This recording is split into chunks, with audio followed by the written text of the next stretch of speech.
ओम सभी को। आइए प्रार्थना से शुरुआत करेंगे। सीधे बैठेंगे, मेरुदंड सीधा, ध्यान मुद्रा, चेहरा सामने, आंखें सहजता से बंद,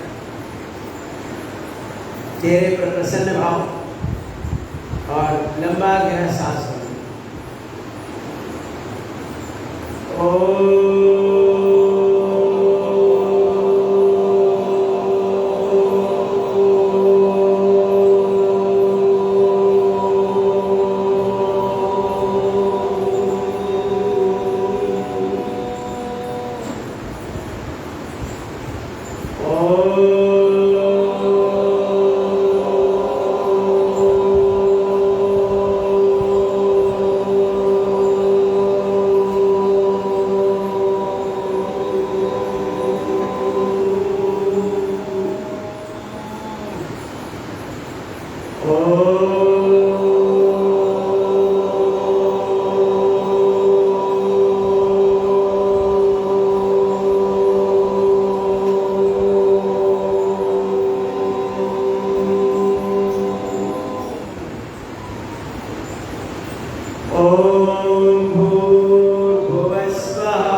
का हम पूरा लाभ ले सकेंगे। पाचन तंत्र और ब्लड सर्कुलेशन सही रखने में बहुत कठिन नहीं है ना? कठिन ऐसा कुछ नहीं है।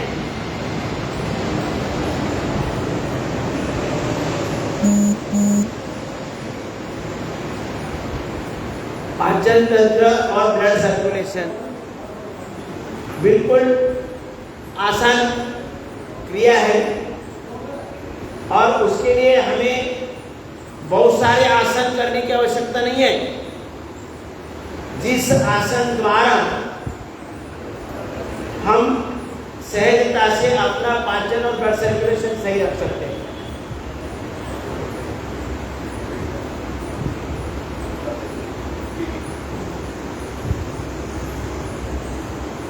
उसमें हमें तो योग साधना में बहुत सारी क्रिया प्रक्रिया दी है। योगिक जॉगिंग, सूर्य नमस्कार, दंड बैठक, पारा, अनेक प्रकार के आसन है, 8 प्राणायाम है। लेकिन उसमें अपनी उम्र के अनुसार हमें जो पॉसिबल है, बड़ी सहजता से हम कर सकते हैं, वही करना है। मैं तो बोलता हूँ 50 तक अपने बहुत सारे जॉइंट्स, उसके कार्टिलेज कमजोर हो जाते हैं।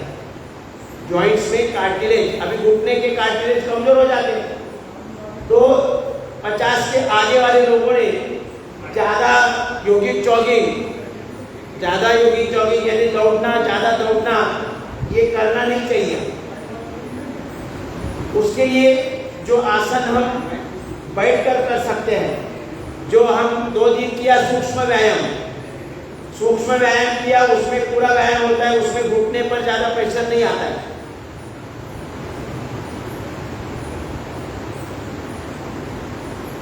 घुटने पर ज्यादा प्रेशर नहीं आता है और घुटने के कार्टिलेज जो पहले से कमजोर हो गए वो और कमजोर नहीं हो जाएंगे। हाथ पांव के सूक्ष्म व्यायाम, पूरा व्यायाम होता है, पूरा पाचन तंत्र और ब्लड सर्कुलेशन सही होने के लिए ये पर्याप्त है। अगर और आगे बढ़ना है तो हम कपालभाति, अनुलोम विलोम करके भी अपना पाचन और ब्लड सर्कुलेशन सही रख सकते हैं। कपालभाति लेकिन ज़्यादा करना आवश्यक है। कपालभाति ज़्यादा करना आवश्यक है। हर एक व्यक्ति को धीरे धीरे बढ़ाकर 15 मिनट तक तो करना चाहिए कपालभाति। 15 मिनट कम से कम 15 मिनट कम से कम कपालभाति करना जरूरी है, तब जाकर हमें लाभ मिलेगा। अगर किसकी बॉडी ज़्यादा है तो वो कपालभाति हो नहीं सकता है, उनका पेट हिलता है नहीं हिलता है पता ही नहीं चलेगा, बड़ा सा पेट है, तो उनके लिए मरकट आसन, पीठ पर सोकर मरकट आसन की ज़्यादा प्रक्रिया करेंगे तो हमारा पाचन और ब्लड सर्कुलेशन सही होगा। इसलिए हमें डायबिटीज है या अलग अलग प्रकार की समस्या है तो अलग अलग प्रकार के समस्या के लिए बहुत सारा योग है, बहुत सारे आसन की प्रक्रिया है। लेकिन जिस उम्र में आज हम हैं उस उम्र में सभी क्रिया नहीं हो सकती है। अभी मंडूकासन, वज्रासन में बैठकर मंडूकासन करने के लिए उतना हम आगे झुक ही नहीं सकते, तो क्या हमें डायबिटीज से मुक्ति नहीं मिलेगी क्या? ऐसा नहीं है। केवल हमारा पाचन और ब्लड सर्कुलेशन सही रखने से सब कुछ हमें प्राप्त हो सकता है। इतनी अच्छी व्यवस्था भगवान ने अपने शरीर में दी है।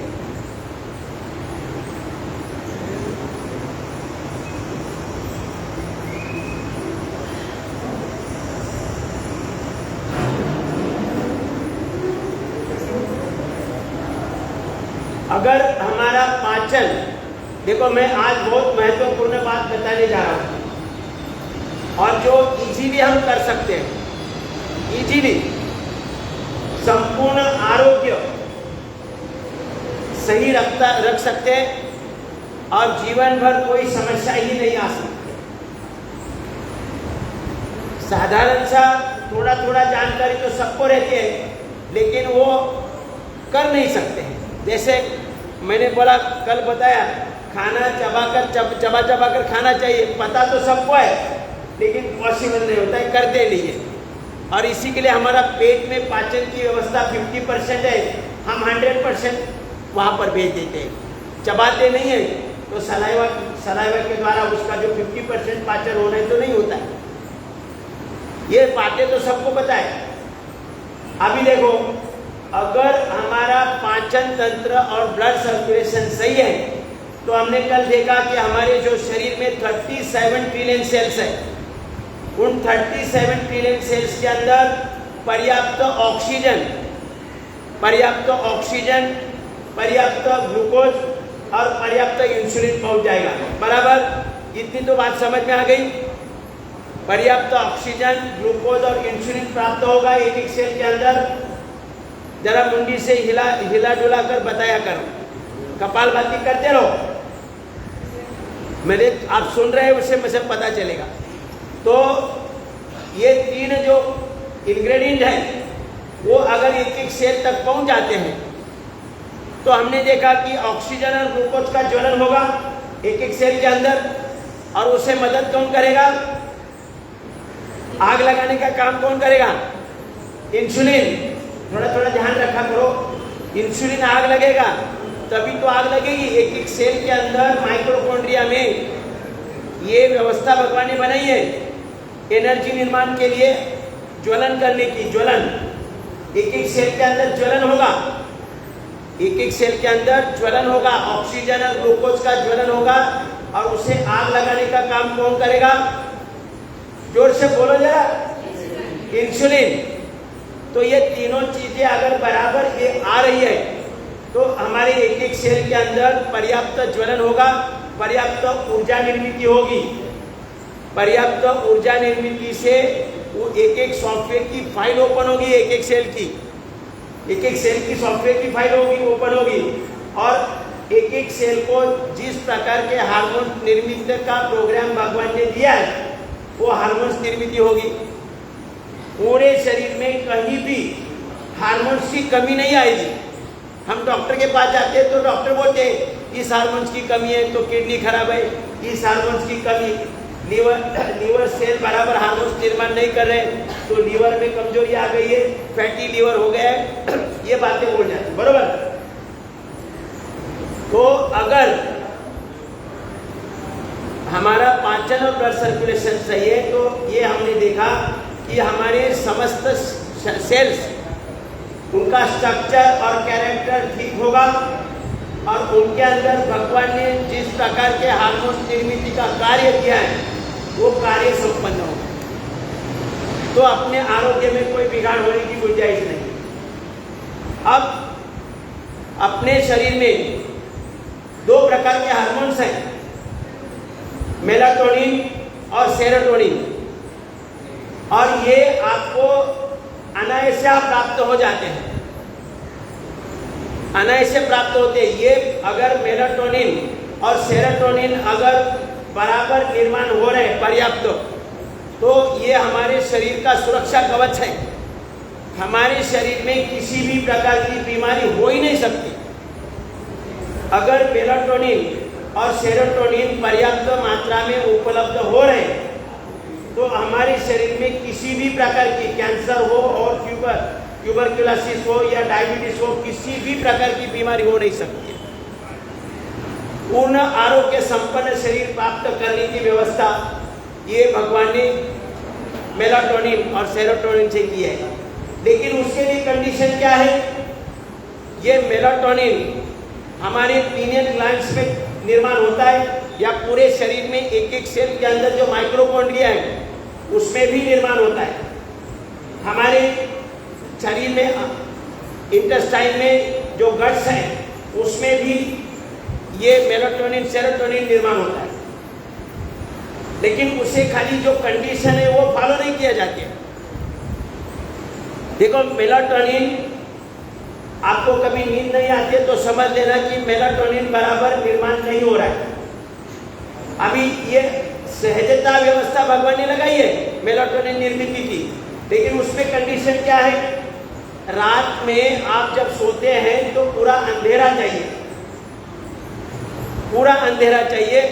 जब तक अंधेरा नहीं होगा और आप शांति से सोएंगे नहीं तब तक ये मेलाटोनिन निर्माण नहीं होता है। एक बार मेलाटोनिन अगर निर्माण हो गया तो आपके जीवन में कोई भी किसी भी प्रकार की बीमारी आ ही नहीं सकती है। हर प्रकार की बीमारी के जीवाणु को विरोध करने की पूरी क्षमता इस मेलाटोनिन में है। मेलाटोनिन खाली नींद देता है ऐसा नहीं है, मेलाटोनिन केवल नींद देता है ऐसा नहीं है, पूरे शरीर के लिए सुरक्षा कवच है। किसी भी प्रकार की बीमारी हो नहीं सकती है। ये मेलाटोनिन रात्रि को ही निर्माण होता है। शांति से सुनो, ये सुनने के बाद आपको मतलब जीवन आसान लग जाएगा। मेलाटोनिन कभी निर्माण होता है? रात्रि को निर्माण होता है।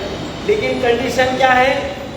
रात्रि को आपने पूरा अंधेरा होना चाहिए और शांति से आपने सोना चाहिए, तब ये मेलाटोनिन निर्माण होगा। अब मेलाटोनिन निर्माण होने के लिए सेरोटोनिन की आवश्यकता है। सेरोटोनिन है तभी मेलाटोनिन बनेगा। लेकिन ये सेरोटोनिन दिन में बनता है। ये सेरोटोनिन दिन में बनता है। अगर हमारे शरीर में सेरोटोनिन निर्माण हो रहा है तो रात्रि को मेलाटोनिन, वो सेरोटोनिन है वही मेलाटोनिन बनेगा। सेरोटोनिन दिन में बनता है और वो अगर पर्याप्त है तो पर्याप्त मेलाटोनिन बनेगा रात्रि को। अब ये सेरोटोनिन दिन में बनता है, लेकिन उसके लिए कंडीशन क्या है कि हमें सुबह का आधा घंटे का सूर्य प्रकाश लेना चाहिए और शाम का आधा घंटे का सूर्य प्रकाश लेना चाहिए। ये अगर किसी को संभव हो गया तो हमारे शरीर में सेरोटोनिन की निर्मित होगी। ये सेरोटोनिन की निर्मित दिन में होगी, लेकिन कंडीशन क्या है? सूर्य प्रकाश की आवश्यकता है। सुबह का आधा घंटा, सूर्योदय से बाद आधा घंटा और शाम को सूर्यास्त के पहले आधा घंटा, ये अगर बराबर किसी को हो गया तो सेरोटोनिन निर्माण होगा